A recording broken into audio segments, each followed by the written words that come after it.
ايه يا مصريين ده؟ ايه الشياكة دي؟ ايه الحلاوة دي؟ ايه الانبهار ده؟ ايه الترتيب؟ تنظيم، ديكور، ازياء. ايه ده؟ ولا غلطة؟ مفيش ولا غلطة؟ سيبكم من غلطة عصام السقا. لا، في انبهار في الموضوع غير طبيعي. ناس تانية تقول لك ايه، سمعت تعليقات الحفلة قصيرة. طب في فنانين كتير جدا احنا كنا منتظرين ان احنا نشوفهم في الحفلة، ما شفناهمش. طيب انا عاوزة اقول لكم على حاجة. هو اولا كان اختيار الادارة المنظمة للحفل كان اختيار صائب وصحيح 100%، لان احنا بنخاطب كل شعوب العالم، فما ينفعش ان احنا نعمل اغاني او فقرات كتير باللغة العربية. فكان احسن اختيار ان هما اختاروا الأوركسترا إن هي تبقى هي اللي بتعبر عن التاريخ. الموسيقى لغة عالمية محدش يقدر يختلف عليها، كل الشعوب بكل لغاتها بتفهمها. فكان اختيار موفق جدا ان انتوا تعرضوا التاريخ في اوركسترا واحدة وان شوت. كان عرض مبهر جدا. نروح بقى للأزياء. عايزة أتكلم في الأزياء بالتفصيل. أول حاجة الفستان الرائع اللي بدأنا بيه الحفلة اللي دخلت علينا بيه شيرين أحمد طارق. الفستان كان لا يعني ما فيهوش غلطة، ما فيهوش كلمة، ما فيهوش أي تعليق. شياكة، أناقة، قمر، صوت، كل حاجة، خفة دم، ما شاء الله عليها يعني. الفستان برضو بتاع ياسمين العبد كان تحفة، والاتنين كانوا من تصميم نور عزازي. بجد كانوا مبهرين قوي في كل أزياء الحفل. كانت من تصميم مي جلال وخالد عزام. إسلام سعد كان مصمم كل التصميمات بتاعت اللبس الرجالي اللي كانت في الحفلة. في تصميم بقى عايزة أقف عنده، مهم جدا، وهو ان احنا كنا منتظرين كل الناس او كل الستات، احنا عشان احنا بنهتم اكتر بالموضة. يا ترى السيدة انتصار السيسي هتلبس النهاردة؟ يعني كنا قاعدين نفكر كده، هتلبس ابيض في ذهبي، هتلبس ذهبي، هتلبس حاجة ملكية كده فرعونية.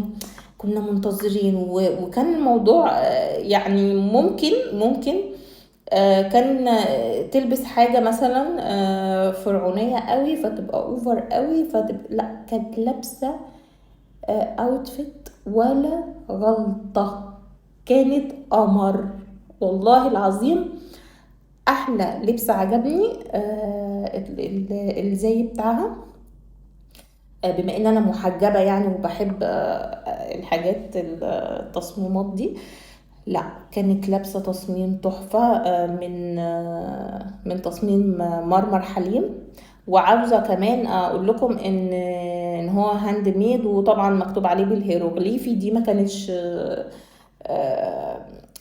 احجار او ترتر بقى او الحاجات اللي ممكن، لا دي كانت حاجات مكتوبة بالهيروغليفي بعناية بهاند ميد. وهي دايما بتختار ان هي تلبس حاجات ميد ان ايجيبت او حاجات من مصممين مصريين. هل هي ما تقدرش تلبس براندات؟ لا، تقدر تلبس احسن البراندات العالمية، ولكن هي دايما في الحاجات المهمة تلاقوها لابسة تصميمات مصرية. ودي نقطة يعني أنا بحبها فيها، ونقطة تتحسب لها إن هي دايما بتعمل سبوت على المصممين الشباب.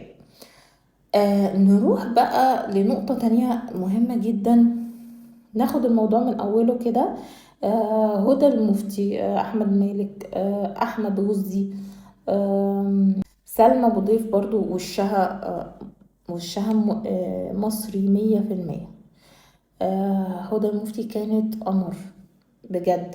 فالناس تقول لك امال فين الممثلين الكبار الايقونات بتاعت مصر؟ ما طلعوش ليه؟ ما في سوسن بدر، في غيرها في غيرها. توقعنا ظهور ناس كتير جدا الفترة اللي فاتت، ولكن اكتشفنا ان هم اعتمدوا على الشباب.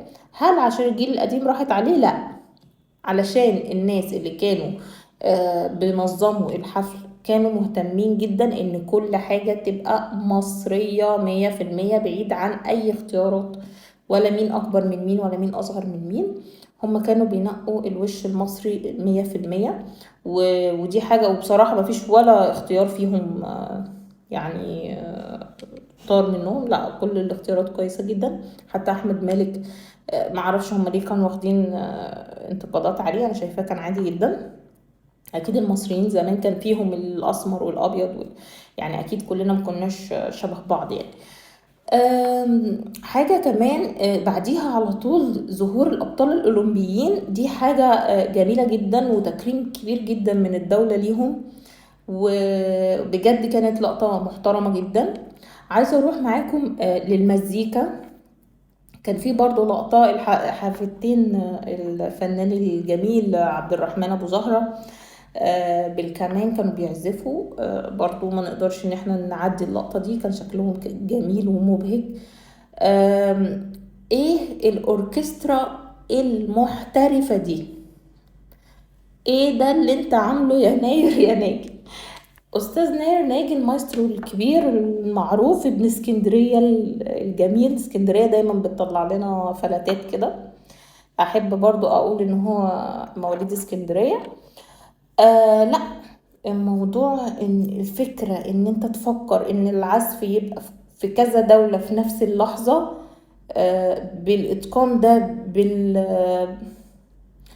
بالدقة دي، لا بجد فكرة كانت تحفة، وشابوه على صاحب الفكرة. في حاجة تاني، الإضاءة كانت ولا غلطة، الإضاءة مع المزيكا ولا غلطة. وسيادة الرئيس بيحط الحجر، الإضاءة لا مفيش ولا غلطة. متخيلين حجم التأمين لرؤوس الحاجات دي للكهرباء والحاجات دي عشان ما تحصلش حاجة، مفيش حاجة تتقفل، مفيش حاجة تعمل. متخيلين؟ لا في مجهود كبير جدا جدا معمول، في مجهود كبير جدا. يعني احنا عملنا المتحف في 22 سنة. لا الحدث كان بجد فعلا يستاهل ان هو يتوج ال 22 سنة تعب. العمال اللي صورهم انتشرت على السوشيال ميديا، لازم نشكر العمال اللي بنوا، اللي عملوا الجرانيت بالحرفية دي، اللي عملوا الإضاءة بالحرفية دي، اللي عملوا الزجاج اللي حوالين القطع. لا الناس دي كلها لازم لازم لازم يكرموا من الدولة. في حاجة تاني مهمة قوي، انبهار الرؤساء. احنا كنا عازمين 79 دولة عندك، انبهار الرؤساء واقفين يتصوروا سيلفي ويتصوروا مع الملك توت عنخ آمون، ويتصوروا مع الآثار. لما خلصنا العرض بتاعنا وقفوا كلهم يسقفوا، ووقفوا ونسيوا البروتوكول ووقفوا يسقفوا وماسكين تليفوناتهم يصوروا طول الوقت، منبهرين من الإضاءة ومن الألعاب النارية لا يعني بروتوكوليا هو كرئيس دولة او حد دبلوماسي قاعد، هو المفروض ما يقومش وما يعملش، لا ده كانوا بيصوروا سيلفي وبيصوروا الناس ومنبهرين منبهرين في عظمة بتحصل وهم قاعدين. يا جماعة حاجة اول مرة بنشوفها. في كمان لقطة مهمة بتاعت المسلات، المسلة بتاعتنا اللي نورت، اللي هي المسلة المعلقة ومعاها نورت كل المسلات بتاعتنا اللي مسروقة اللي بره. لا فكرة صايعة جدا جدا، هي فيها رسالة كبيرة ان احنا عندنا حاجات كتير قوي تاريخ وحاجات بره مسروق. توت عنخ آمون، الركن بتاع توت عنخ آمون فيه 5952 قطعة. انتوا متخيلين دول محتاجين كام متحف عشان يتحطوا فيهم لو كانوا مش مع بعض؟ لا إبهار ما بعده إبهار. تاريخ، حضارة، شياكة، تنظيم.